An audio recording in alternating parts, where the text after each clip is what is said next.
करायचे आपल्या रूल नुसार. अगोदर जेवढे आहेत तेवढे लिहायच्या. फेरस, हायड्रोजन आणि ऑक्सिजन. मेटल कोण आहे याच्यामध्ये? फेरस आहे. समोर लक्ष दे श्रावणी अजून. मग फेरसचे किती आहेत? इकडं एक आहे, इकडं 3 आहे, इम्बॅलन्स आहे. परत हायड्रोजन किती आहेत? 2 आहेत आणि इकडं 2 आहेत, हे बॅलन्स आहे. परत ऑक्सिजन इकडे 1 आहे, इकडं 4 आहेत. हे तर स्टेप आली सगळ्याला. आता रूल आहे आपला मेटल बॅलन्स करायचा. मग हे सेपरेटच आहे. मी तर 3 घेऊ शकतो. 3 झाले फेरसचे. परत जायचे आपल्याला ऑक्सिजन कडे. अगोदर हायड्रोजन करायचं नाही बरं का. ऑक्सिजन कडे आलो.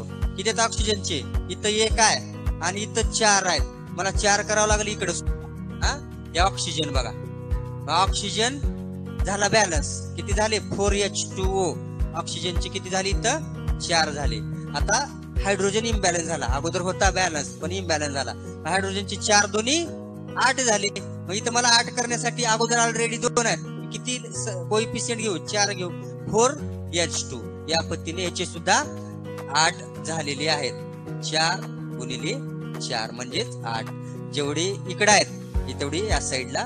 अशा पद्धतीने येते बघा प्रश्न. कंपल्सरी येतोय म्हणजे